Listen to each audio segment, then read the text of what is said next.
La première fois qu'Aurélien vit Bérénice, il la trouva franchement laide. Elle lui déplut, enfin.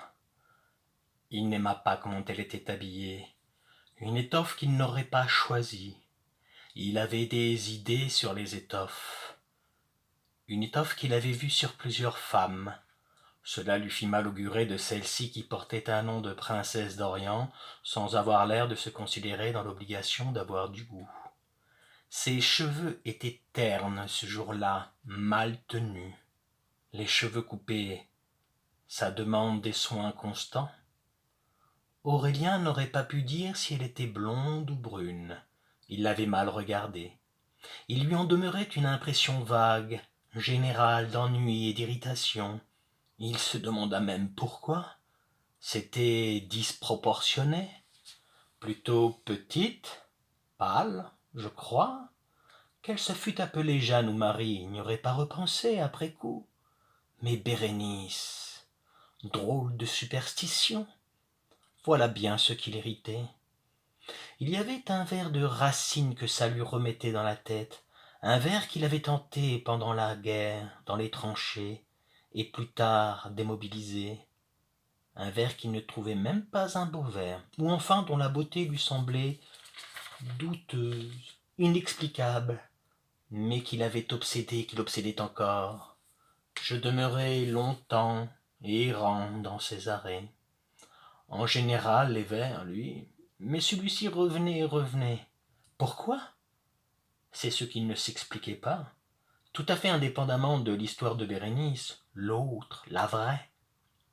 D'ailleurs, il ne se rappelait que dans ces grandes lignes cette romance, cette scie, brune alors, la Bérénice de la tragédie. Césarée, c'est du côté d'Antioche, de Beyrouth, territoire sous mandat. Ah mais assez moricaude même, des bracelets en veux-tu en voilà, et des tas de chichis, de voiles. Césarée, un beau nom pour une ville, ou pour une femme, un beau nom en tout cas.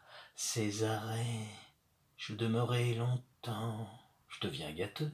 Impossible de se souvenir.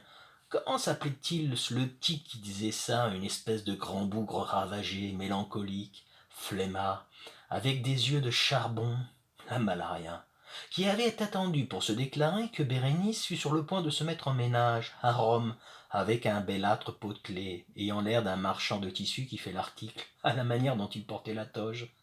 Tite, sans rire, Tite. Je demeurai longtemps errant dans ces arrêts. Ça devait être une ville aux voies larges, très vide et silencieuse, et une ville frappée d'un malheur, quelque chose comme une défaite, désertée, une ville pour les hommes de 30 ans qui n'ont plus de cœur à rien, une ville de pierre à parcourir la nuit sans croire à l'aube. Aurélien voyait des chiens s'enfuir derrière des colonnes, surpris à dépecer une charogne.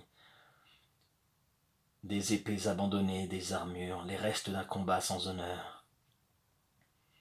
Bizarre qu'il se sentît si peu un vainqueur. Peut-être d'avoir voyagé au Tyrol et dans le Salzmergergut, d'avoir vu Vienne à cet instant quand le Danube charriait des suicides et la chute des monnaies donnait un vertige hideux aux touristes. Il semblait à Aurélien, non qu'il se le formulât, mais comme ça, d'instinct, qu'il avait été battu, là, bien battu par la vie. Il avait beau se dire, mais voyons, nous sommes les vainqueurs. Il ne s'était jamais remis tout à fait de la guerre.